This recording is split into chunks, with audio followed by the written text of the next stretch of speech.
ब्राह्मणवाद से, इस मनुवाद से, ये इससे यदि आपको बचना है तो आपको, क्योंकि उन्होंने उसको झेला है, उसका पोस्टमार्टम किया है, उन्होंने कहा यदि आपको बुद्धिज्म की तरफ जाना ही पड़ेगा जहाँ कोई जाति नहीं है।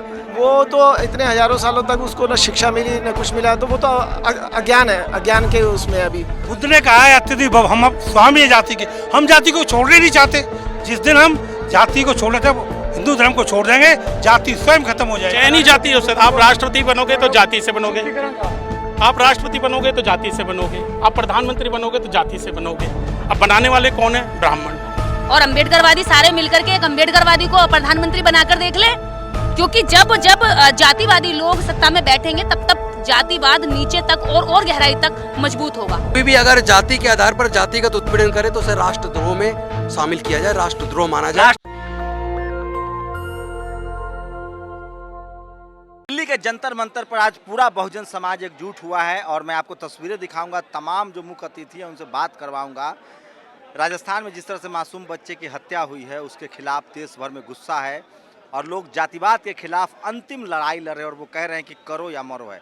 कैसे खत्म होगा जातिवाद? जातिवाद खत्म होने का एक ही रास्ता है। इससे तभी देखिए, जब तक जाति रहेंगी, जब तक जातिगत उत्पीड़न हमारा होता ही रहेगा, उसे कोई नहीं रोक सकता।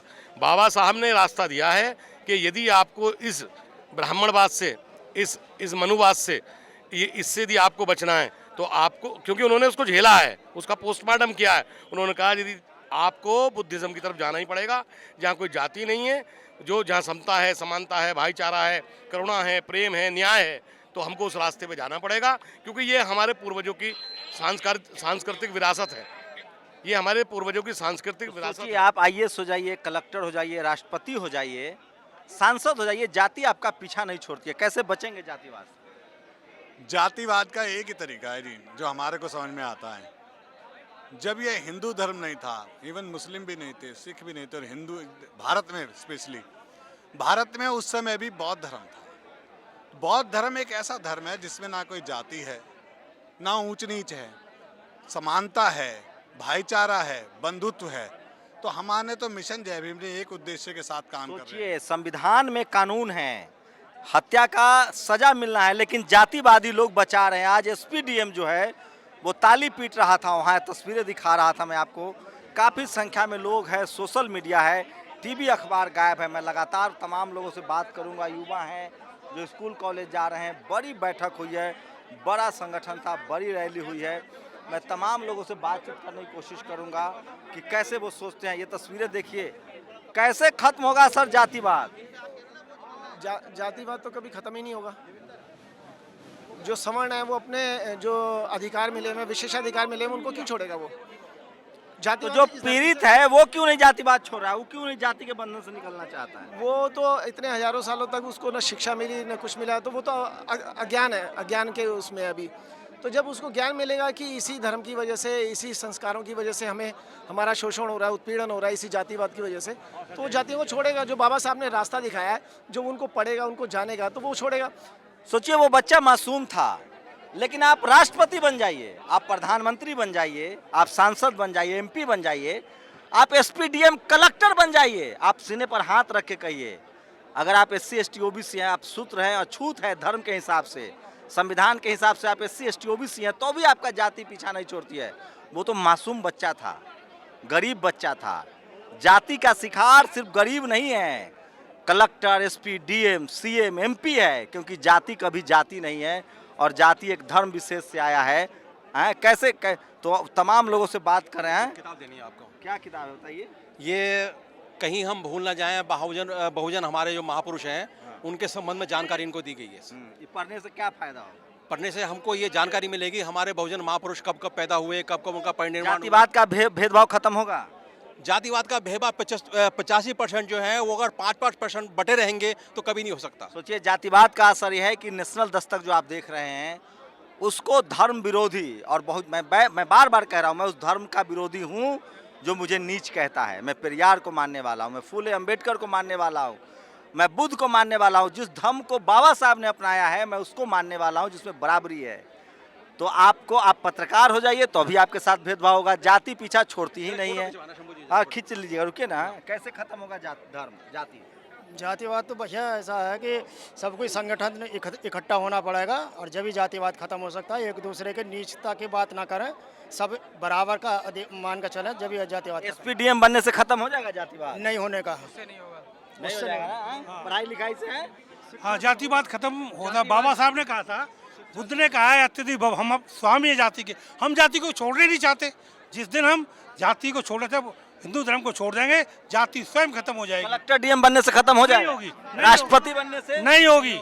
ये तो धर्म ही, हिंदू धर्म को छोड़ो, हिंदू संस्कारों को छोड़ना पड़ेगा। नहीं होगा। अगर बने तो थे। अगर द्रौपदी मुर्मू की जगह मैं महावीर सिंह उत्तराखंड से राष्ट्रपति होता तो फौजी शासन लाता। प्रत्येक राज्य में जनरल को राज्यपाल बनाया जाता और प्रत्येक ग्राम सेना में जातिवाद नहीं है? हैं? सेना में जातिवाद नहीं है? नहीं, जातिवाद फौजी शासन से ही समाप्त होगा, बाकी किसी पार्टी फौज में है कि नहीं जातिवाद? है? किसमें? फौज में अभी है, परंतु जब फौजी शासन आएगा। फौज में आपने विरोध किया जातिवाद का? मैं कहा अगर आप फौज में थे तो आपने विरोध किया उस जातिवाद का? जाति खत्म हो जाएगी। हम घर से जाति खत्म करते हैं, हो जाएगी। हम मित्रों के से कहे कि भाई घर में से देवी देवता जाति आई कहाँ से है? जाति मनुवाद ने दी हमें, इन्होंने, इनके ये धर्म ने इनका धंधा है, जाति इन्होंने बनाई है। हमें शोषण करते हैं और हमसे पैसे कमाते हैं। हमारे लोगों को भय रहता है कि कहीं ईश्वर हमारा सत्यानाश न कर दे, इसलिए हमारे लोग ईश्वर कर जाते। और भी लोग हैं जो यहाँ, बहुत सारे वरिष्ठ लोग आए हैं, काफी संख्या में लोग आए थे। मेरी कोशिश है कि सबसे बात करवाएं। कैसे खत्म होगा जातिवाद? जातिवाद तो जन्म से है, हजारों सालों से है। कहाँ से आया है जातिवाद? मनुवाद से आया है। मनुवाद कहाँ से आया है? मनुवाद ब्राह्मणों के देवी देवताओं के द्वारा आया है मनुवाद। तो आप राष्ट्रपति बन जाएंगे तो जाति खत्म हो जाएगी? नहीं, बिल्कुल नहीं होगी। प्रधानमंत्री बन जाए तब भी नहीं होगी। मंत्री? तब भी नहीं होगी। एसपीडीएम? जब भी नहीं होगी। एक तरीका तो है जिससे चयनी जाति से होता है भाई, चयनी जाति हो सकता। आप राष्ट्रपति बनोगे तो जाति से बनोगे, आप राष्ट्रपति बनोगे तो जाति से बनोगे, आप प्रधानमंत्री बनोगे तो जाति से बनोगे। अब बनाने वाले कौन है? ब्राह्मण। अब तो पूरा बाबा साहब का जो अंतिम रास्ता है, धम्म का रास्ता, वो सॉल्यूशन है? करना चाहिए। यही जीवन है, यही रास्ता है, पर हम चलेंगे नहीं। हम चलेंगे नहीं उस रास्ते पे। ये जो मटका है ना, ये दुश्मन है, ये हमारी मौत का प्रतीक है।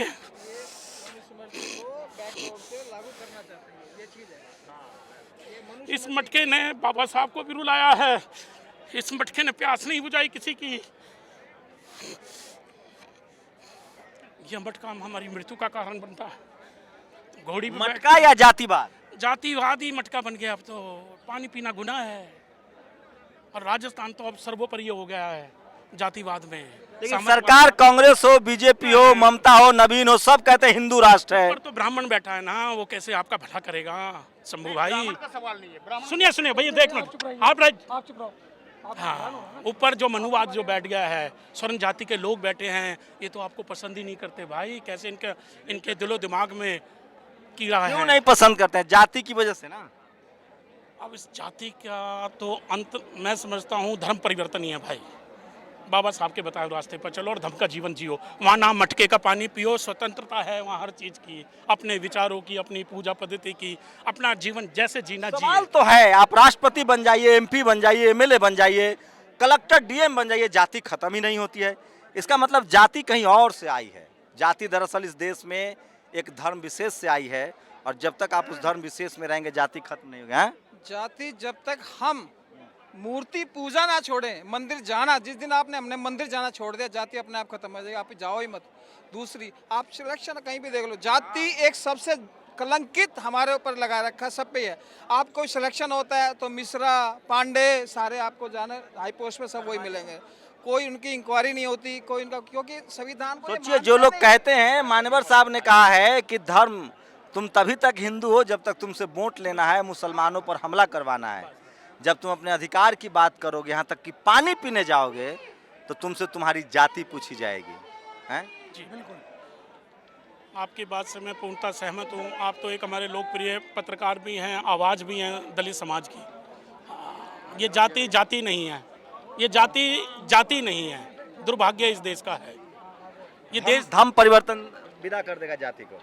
धम्बे तो इस तरह की राजेंद्र पाल गौतम है, ये एक सोशल जस्टिस मंत्री है, उनसे बात करते हैं, उनसे समझेंगे कि कैसे जाएगी जाति में। जंतर मंतर पर जो तमाम वरिष्ठ लोग बहुजन समाज के आए थे, जरा मंत्री जी को रोकिएगा। मंत्री जी आए हैं आज जंतर मंतर पर, तमाम जो गणमान्य लोग आए थे उनसे बात करने की कोशिश कर रहा हूं। फिर वही सवाल सर, जाति कैसे जाएगी? मैं आज आपके चैनल के माध्यम से भारत सरकार से एक मांग करता हूं कि कोई भी अगर जाति के आधार पर जातिगत उत्पीड़न करे तो उसे राष्ट्रद्रोह में शामिल किया जाए, राष्ट्रद्रोह माना जाए। राष्ट्रपति बनने से जाति चली जाएगी? राष्ट्रद्रोह नहीं, राष्ट्रपति से नहीं जाएगी। प्रधानमंत्री राष्ट्रपति तो 3 हो लिए पर कोई रिजल्ट नहीं आया, जाति खत्म नहीं हुई, MP MLA जातिगत उत्पीड़न खत्म नहीं, MP MLA बनने से भी नहीं होगा। ये तो एक ही तरीका, हमें जाति छोड़ के समाज को जोड़ना है, बौद्ध में भारत का निर्माण करना है, केवल यही रास्ता और कोई रास्ता नहीं है। बाबा साहब का जो अंतिम रास्ता है, बिल्कुल, जो बाबा साहब का अंतिम इच्छा, बौद्ध धर्म की ले लो दीक्षा, और उन्होंने संकल्प लिया था मैं भारत को बौद्ध में करूंगा। अब यही संकल्प हमने लिया कि हम बाबा साहब की उस अंतिम इच्छा को पूरा करेंगे, यही हमारे जीवन का। आप लोग सहमत हैं? यही लक्ष्य है हमारा। इस बालक के ऊपर दलित ना लिख के बौद्ध का बालक मार दिया गया तो हमारे साथ और देश भी खड़े हो जाएंगे। भारत के अंदर दलित को छोड़ के बौद्ध धर्म लिखवाना पड़ेगा। दलित का अत्याचार नहीं, बौद्ध का अत्याचार कहना पड़ेगा। जब हमारे साथ और भाई भी जुड़ेंगे और देश भी जुड़ेंगे, जब भारत को आवाज देते हुए डर लगेगा। नरेंद्र मोदी भी कब आएगा, इस चीज से डरेगा, कहेगा अब तो बौद्धों पर अत्याचार हुआ तो आवाज और देश से भी उठेगी। दलित मत कहो अपने आप को, सिर्फ बौद्ध ही कहो। जब ही हमारे देश का तरक्की होएगा। जो मटके से पानी पीने के ऊपर जो बालक मारा ना, दलित तो राम राज नहीं चाहिए? नहीं चाहिए, हमें बुद्ध धर्म चाहिए, हिंदू राष्ट्र नहीं चाहिए? नहीं चाहिए, हम हिंदू हैं ही नहीं, हम हिंदू हैं ही नहीं, सिर्फ वोट के लिए हिंदू हैं, सिर्फ वोट के लिए। मुसलमान टाइट है? मुसलमान भी हमारा ही भाईचारा। उनके जो मुसलमान एक तरफ से अलग हटा दिया जाए तो सबसे पहले दलित के ऊपर ही अत्याचार है। जो मुसलमान को यहाँ से खत्म करने के बाद दलित ही फर्स्ट नंबर पर आएगा। क्या करते हैं आप? जी मैं प्राइवेट जॉब करता हूँ। नौकरी चली जाएगी? कोई दिक्कत नहीं, अपनी दुकान है कि उसे खोल के बैठ जाएंगे। जागृति आ रही है जी, एक बार जागृति आ रही है, अब परिवर्तन है लोग। और भी कुछ एक लगातार बहुजन सुधारक है। मैम, कैसे जाएगी जाति? बताइए, बस एक छोटा सा सवाल है। कैसे जाएगी जाति? जाति बौद्ध धर्म ग्रहण कर लो और अपने नाम के आगे पीछे जाति का टाइटल लगा देना चाहिए। कलेक्टर बनने से नहीं जाएगी? कलेक्टर बनने से अगर जाति, तो वहाँ के कलेक्टर जाकर के तालियां बजा रहे हैं ठाकुरों की। राष्ट्रपति बनने से? राष्ट्रपति बनने से अगर जाति, तो शुद्धिकरण क्यों करना पड़ता? प्रधानमंत्री एक बार बन के देख लिया जाए, बचा हुआ है वो भी। तो प्रधानमंत्री बन के देख लिया जाए, कोई अम्बेडकरवादी जोर लगा ले और अम्बेडकरवादी सारे मिलकर के एक अम्बेडकरवादी को प्रधानमंत्री बनाकर देख ले। क्योंकि जब जब जातिवादी लोग सत्ता में बैठेंगे तब जातिवाद नीचे तक और गहराई तक मजबूत होगा। लेकिन हम तो सुने हैं कि सब SC ST OBC सब हिंदू राष्ट्र चाहता है। कौन SC OBC हिंदू राष्ट्र चाहता? कितने लोग हैं भाई हिंदू राष्ट्र चाहते हो? क्या चाहते हो? मैं तो नहीं चाहती हिंदू राष्ट्र। कितने लोग चाहते हैं? ये इतने लोग पीछे को जाकर के आप इनके खुद के व्यूज ले लीजिए ना, कितने लोग हिंदू राष्ट्र चाहते हैं? हिंदू राष्ट्र जबरदस्ती लाना चाहते हैं। देश की जनता अगर हिंदू राष्ट्र लाना चाहती तो यहाँ पर ये सारे लोग क्यों विरोध करते? हिंदू राष्ट्र का ये साफ सुथरा दिखने वाला आईना है, जहाँ पर छुआछूत के चलते एक छोटे 9 वर्ष के बच्चे को केवल इसलिए मार दिया जाता है कि वो मटके से पानी पी लेता है। तो लेकिन आपके SC ST OBC का कर्मचारी हो, अधिकारी हो, SP हो, DM हो, MP हो, MLA हो, मुख्यमंत्री हो, जाति फिर भी उसका पीछा नहीं छोड़ रही, लेकिन ये लोग बोल क्यों नहीं रहे हैं? अभी इनमें कायरता के लक्षण बचे हुए हैं। पढ़ भले ही गए हैं, लेकिन इनमें शोषण के खिलाफ बोलने की हिम्मत नहीं आई है। और जिन लोगों में हिम्मत SPDM बनने के बाद बिल्कुल, देखिए शोषण और जातिवाद जो है ये इतना गहरा है कि SPDM वो कितने सालों से है। CM PM बनने के बाद, CM PM के बाद भी क्यों? ये मैं देख चुका हूँ। OBC है ये CM, जो मध्य प्रदेश राजस्थान का CM है OBC है। पंजाब का CM दलित था, लेकिन वो पार्टी हाईकमान के खिलाफ नहीं बोल सकता था, अपने समाज के खिलाफ बोल नहीं सकता था। चन्नी ने खुद कहा था कि मैं अपने ऊपर दलित टैग नहीं चाहता हूँ। इस देश की हकीकत है ये कि आप राष्ट्रपति बन जाइए, जाति तब भी आपका पीछा नहीं छोड़ती है। रास्ता क्या है? वही बाबा साहब ने 1956 में कहा। वही देखिए, बाबा साहब को अगर जातिवाद खत्म करने का सबसे बेहतर तरीका लगा तो उन्होंने भी बौद्ध धर्म अपनाया। 1956 में बौद्ध धर्म अपना के लोगों से कह दिया कि आप जिस धर्म में जातियों की सीढ़ियाँ बनी हो, इन सीढ़ियों को छोड़ करके आप समानता वाले धर्म में आ जाइए। लेकिन मेरा सवाल वही है कि इस देश में जो कलेक्टर, SP DM सरकारी राजेंद्र प्रसाद सिंह कहते हैं कि अगर आप SC ST OBC हो तो नौकरी मिल जाएगी आरक्षण से आसानी से, लेकिन इज्जत से नौकरी नहीं कर पाओगे क्योंकि जाति पीछा नहीं छोड़ती है। बिल्कुल नहीं छोड़ती क्या है। नौकरी पेशा कितने लोग हैं? हाथ उठाइए जरा। तो जाति छुट्टी थी आप लोगों से, जाति की वजह से कुछ हुआ परेशानी नौकरी करने के बाद भी? देखिए, कर्मचारी अधिकारी अपनी कुर्सी पे बाद में जाता है। गवर्नमेंट में ज्यादा जातिवाद है, तुम्हारी शिकल देख कर तुमसे क्वेश्चन करा जाएगा। अगर ये जातिवाद में होती तो उसमें कोटा ही नहीं होता, बगैर कोटे के आपको सबको कोटा तो कैटेगरी का है, तो एक संवैधानिक प्रावधान नहीं, वो संवैधानिक प्रावधान है, लेकिन संविधान को तो मानना पड़ेगा। अधिकारी कर्मचारी कुर्सी पे बाद में जाता है, लेकिन टेबल पे पहले जाति की फाइल पहुंच जाती है और वो पहले ही डिसाइड कर लेते हैं कि इस अधिकारी या इस कर्मचारी के साथ कैसा व्यवहार करना है। 90% आबादी जातिवाद का जहर दंश झेल रहा है, क्यों नहीं जग रहा है वो अपने ही उत्पीड़न के खिलाफ? देखिए, ना जगने का एक ही कारण है कि देश के अंदर आडंबर का प्रचार ज्यादा है और जगाने वालों का प्रचार कम है। जब जब जगाने वाले आवाज खोलते हैं, उनको थाने का डर दिखाया जाता।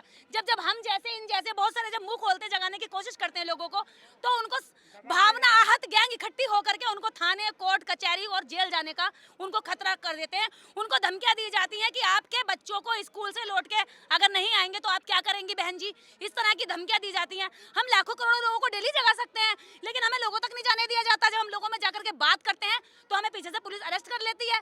जब हम अन्याय के खिलाफ लड़ाई लड़ते हैं तो पुलिस अरेस्ट कर लेती है। जब यहाँ न्याय की लड़ाई में सारे लोग शामिल होने जाते हैं तो एयरपोर्ट पर अरेस्ट कर लिया जाता है। जहाँ जहाँ जाते हैं वहाँ अरेस्ट कर लिया जाता है। अभी तो इन्होंने जगाने वालों को खुली छूट नहीं दी है। जिस दिन खुली छूट दे देंगे उस दिन ये देश के अंदर जागने की कमी नहीं है। यहाँ लोग जागने को तैयार बैठे हैं। इस दलदल में फंसे हुए लोग निकलना चाहते हैं, लेकिन सरकार अद्भुत देश है ये। आप कलेक्टर, एसपी, डीएम बन जाइए, जाति पीछा नहीं छोड़ती है, क्योंकि जाति एक धर्म से आई है और उस धर्म विशेष के जो लोग हैं वो सिस्टम में बैठे हुए हैं। इस देश के 90% संसाधन पर 10% लोगों का कब्जा है, जो जातिवाद, मनुवाद, ब्राह्मणवाद को बनाए रखना चाहते हैं। अब तय करना है उन 90% लोगों को जिसके पास सिर्फ 10% संसाधन है, कि जिस जातिवाद से आपका शोषण हो रहा है, SP, DM, collector, CM, PM, राष्ट्रपति बनने के बाद भी जातिवाद का आपको दंड झेलना पड़ता है। आपके बच्चे मारे जाते हैं, आप स्कूल, कॉलेज, यूनिवर्सिटी में आपके साथ भेदभाव होता है। एसपी, डीएम बनने पर आपके साथ भेदभाव होता है। अगर आप जातिवाद के खिलाफ नहीं लड़ सकते हैं तो आपको जातिवाद झेलना पड़ेगा। फिलहाल जो लोग जातिवाद के खिलाफ लड़ रहे हैं वो अपनी जान देकर इसकी कीमत चुका रहे हैं, और वो एक लंबी परंपरा रही है। बुद्ध, कबीर, रविदास, चाहे फूले, पेरियार, अंबेडकर, जगदेव बाबू, रामस्वरूप वर्मा, कांसी राम साहब, ऐसी एक लंबी परंपरा रही है। कर्पूरी ठाकुर, पेरियार, करुणानिधि, ये तमाम लंबी परंपरा रही है जो जातिवाद के खिलाफ लड़ते रहे हैं। सवाल वही है जो डॉक्टर अंबेडकर ने लास्ट में उन्होंने कहा था कि इस देश में जातिवाद तभी खत्म होगा जब जहाँ से जाति आई है उस विचार को ही खत्म करना होगा। और 1956 में उन्होंने सम्राट अशोक का जो धम्म था, जो रास्ता था, उसको बताया था कि आप बुद्ध के रास्ते पर चलिए जहाँ बराबरी है, समानता है, इक्वालिटी है। और संविधान उसी का घोतक है, संविधान उसी का परिचायक है। अगर संविधान इस देश में लागू कर दिया जाए तो जातिवाद अपने आप ही खत्म हो जाएगा। बाबा साहब ने संविधान में कोई भी कानून धर्म के आधार पर नहीं बनाया है, इसलिए अब कहा जा रहा है कि अब धर्म के हिसाब से देश चलेगा। अगर धर्म विशेष के हिसाब से देश चलेगा तो जातिवाद आपको झेलना पड़ेगा, चाहे आप एसपी बनिए, डीएम बनिए, सीएम बनिए, पीएम बनिए। क्या आप इन बातों से सहमत हैं? असहमत है अपनी प्रतिक्रिया भी जरूर दीजिए। कैमरामैन आशीष के साथ शंभू कुमार सिंह, नेशनल दस्तक, जंतर मंतर, दिल्ली। नेशनल दस्तक की आपसे गुजारिश है कि अगर इसको बचाना चाहते हैं तो नेशनल दस्तक को सब्सक्राइब करने के लिए रेड कलर के सब्सक्राइब बटन को दबाएं, फिर बेल आइकन की घंटी दबाएं। नेशनल दस्तक को बचाने के लिए बहुत जरूरी है कि हर खबर को शेयर करें, लाइक करें, कमेंट जरूर करें।